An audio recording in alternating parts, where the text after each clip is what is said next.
Okay, we're going to get into episode 2 of Kevin Hart. The first part was about his mom. This one really is about, from what I'm watching and what I'm getting from it, showing the people in his life that he actually loves and cares about. How he met Nico and how their relationship formed, how they came together. This is before, obviously, everything that has gone on, but because they're going in the past. That's what they're doing. The relationship with his dad is very interesting. His dad was on drugs.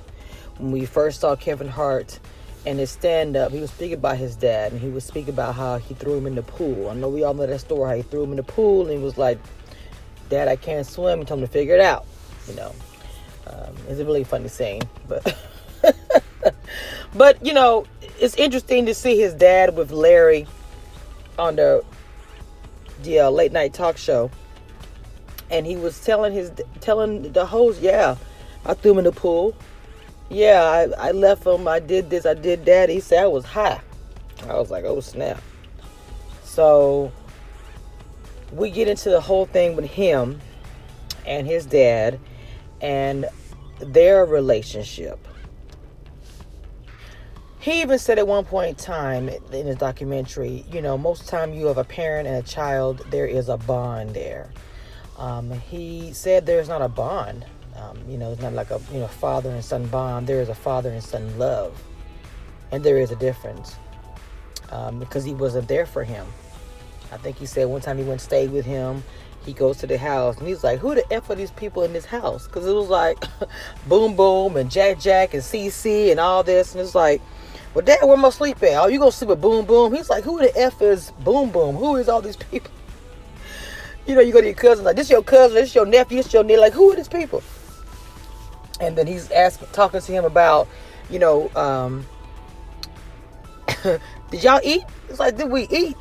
You supposed to take care of me, Dad. What's going, one of those stories.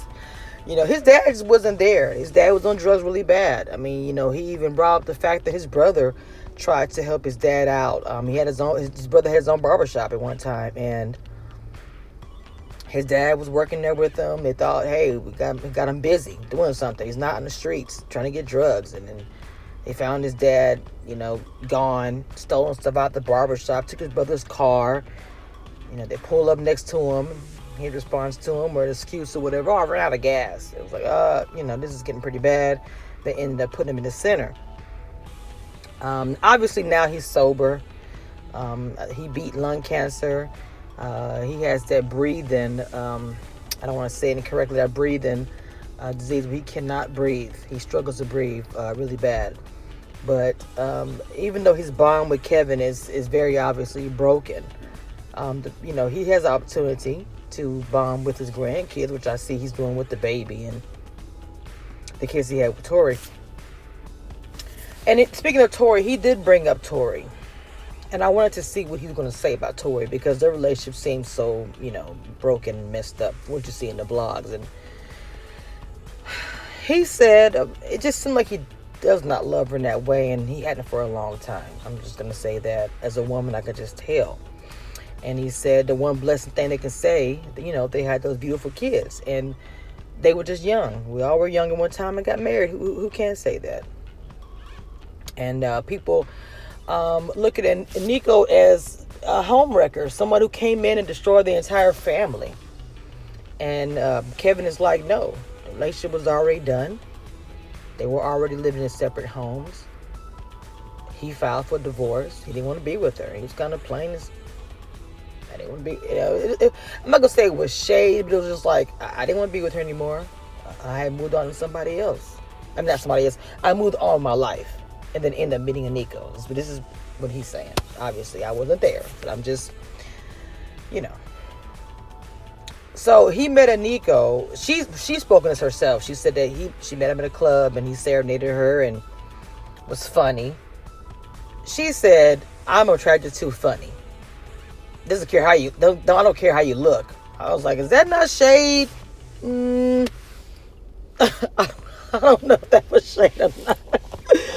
But he said meeting her, She was so cool. She would come out on the road with them and hang out, have fun, throw jokes, And something I didn't realize before they got married, how long they really had been together, because even the fact that he said that when he introduced his kids to her, he realized how important she had, become to him. And they showed pictures of her and the kids, and they was pretty small. Not saying they were babies or anything, but, she's been in her life for a long time. And I'm pretty sure for the kids, that transition can't really be easy. But they love their parents, I can tell. And, I'm pretty sure they want the parents to be happy.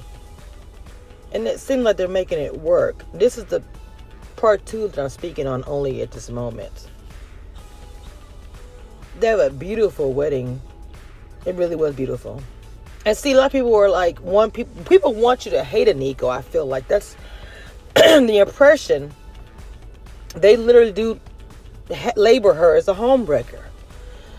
I don't understand why the women always get blamed for that.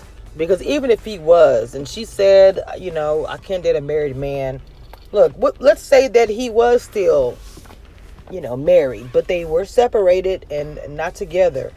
Sometimes just because there's a paper that says you're married, the relationship could be dead. Just being honest and being out there in the age I am. You label a woman as a homewrecker, but what about the man? Is he going to get labeled? Probably not. So it seemed like Nico fell in love with Kevin and his babies and everything. And he didn't speak bad about Tori, which, was good. But I think him and Tori are really on a way better place now. The little girl looks just like her mom and sounds like her. Oh my God. And they have a little baby together, which is a cute. And he kind of remind me of both Kevin and Nico. That big head is all Kevin though. But the relationship with his dad is pretty broken. But I feel like even when when his dad came to him and said, "Hey, let me talk to you for a couple of minutes. I need to get this and that." Kevin was like, "Look, you don't have to do all that. Just tell me what you want. I get it."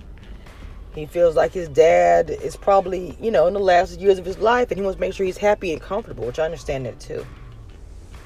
I really do understand that. I feel like because of the fact Kevin's family, well, his mother, of course, was there, obviously. But because he didn't have that, I think the example that he chose was a traditional family where every Thanksgiving we do this. Every time we cut turkey, dad gets to, I get that because I grew up with that type of lifestyle, and I can't imagine how it would be not to have that. I did have that Bill Cosby, whatever, type of atmosphere where I grew up with both my parents, and I just couldn't imagine not being able to live that. I just couldn't imagine, because it does determine. It does.